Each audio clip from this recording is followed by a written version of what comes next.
hermano Gustavo Corrales, procederé a dar lectura a nuestro trazado el Testamento Masónico.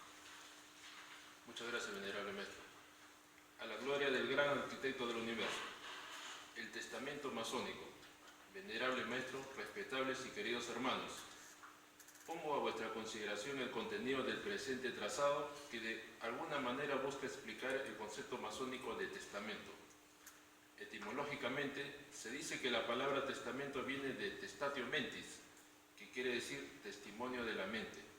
Se señala que es el acto jurídico por el cual una persona dispone para después de su muerte del dueño de todos sus bienes o parte de ellos. No es sinónimo de hacer una dedicatoria. En la liturgia del grado de aprendiz masón del rito escocés antiguo y aceptado, se describe al cuarto de reflexiones como un aposento pequeño cuya decoración debe caracterizarse por su sencillez y austeridad. Sus paredes, techo y pavimento son negros. No habrá más menaje que una silla, una mesa cubierta con un manto negro y sobre ella un candelabro con una vela encendida, una campanilla de bronce, un vaso conteniendo agua, un trozo de pan, 3 recipientes y en cada uno de ellos un poco de azufre, un poco de sal, un poco de trigo, un cráneo y un reloj de arena, el que denotará que el tiempo está por agotarse. Sobre la mesa se colocará el testamento masónico y un lapicero. El testamento masónico es una hoja blanca, en cuya superficie se ha dibujado un triángulo, el tamaño suficiente como para que contenga en su interior las preguntas que se harán al aspirante. ¿Qué deberes tiene el hombre para con Dios? ¿Qué deberes tiene el hombre para consigo mismo? ¿Qué deberes tiene el hombre para con sus semejantes? Contestad este testamento y firmad. Sobre la pared delantera y en la parte superior se pintará la figura de un gallo al lado derecho y la de una guadaña al lado izquierdo. El primer deber moral del hombre es conocerse a Dios, para amarlo y respetarlo. Esa misma conducta debe observar para con sus semejantes, lo que nos demostrará cuáles son las ideas del candidato dentro de las actividades sociales y como igual tiene para consigo mismo. En este caso, el aspirante nos debe dar a conocer cuál es el concepto moral que se ha formado de su propia persona. Por esta razón, el testamento masónico se le dan 3 interpretaciones: la moral, la física y la intelectual.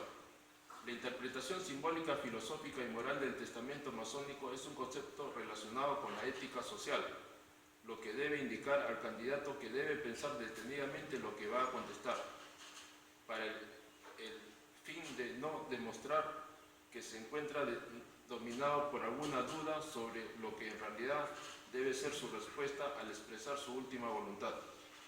Por ese motivo, el candidato se le coloca en una situación de aislamiento en que pueda meditar profundamente sobre la gran responsabilidad que pesará sobre su conciencia, si no ha cumplido con sus deberes sociales y sobre todo aquello que haya podido hacer a favor de sus semejantes.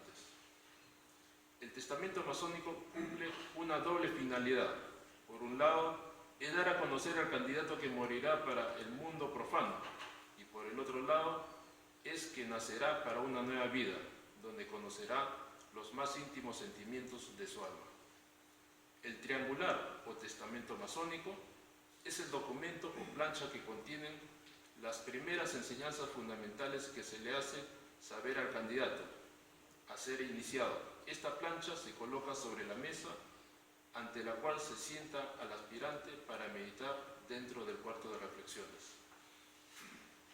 En estas condiciones, el candidato se pone a meditar sobre la definición más correcta que debe dar a las 3 preguntas contenidas en la plancha triangular, con el fin de encontrar la manera más sencilla, clara y precisa de contestarlas, sin temor a equivocarse.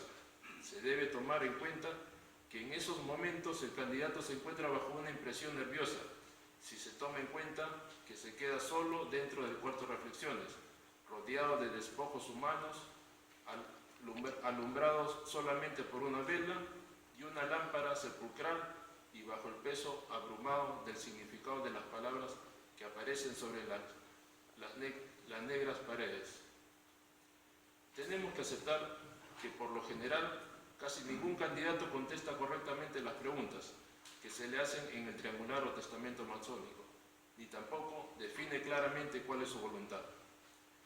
La primera pregunta contenida en el testamento masónico se refiere a la conducta que debe observar el hombre ante la divinidad, el hombre civilizado, el que contempla y estudia los espectáculos grandiosos de la naturaleza.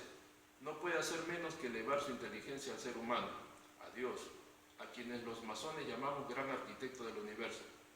Reconocerlo y cumplir las leyes de la existencia que nos ha dado, de sus relaciones de amor con la creación, tales como los deberes del hombre para con Dios, según la masonería los entiende. La segunda pregunta trata de establecer estrechamente las relaciones directas que el hombre debe cultivar entre sus semejantes.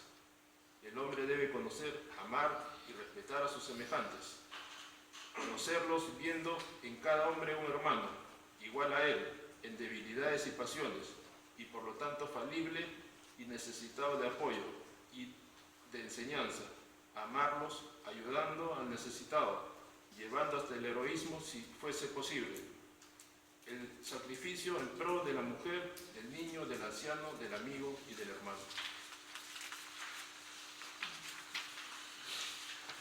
En la tercera pregunta se busca comparar con el sistema de usos y costumbres adoptados por el hombre para hacerse estimar o para captarse el efecto de quienes lo rodean. Conocemos como seres falibles e imperfectos, pero libres, responsables de nuestros actos susceptibles de perfeccionamiento, que corrijan nuestros defectos y realcen nuestra dignidad. Amarnos, apreciando en su verdadero valor las buenas cualidades y perfecciones que realicemos en nosotros, trabajando en nuestro progreso y mejoramiento, estudiando sin cesar para desarrollar nuestras facultades, estimando lo bueno y enmendando lo malo, que descubramos en nuestro carácter sin permitir que degeneren nunca en egoísmo o vanidad aquella estimación.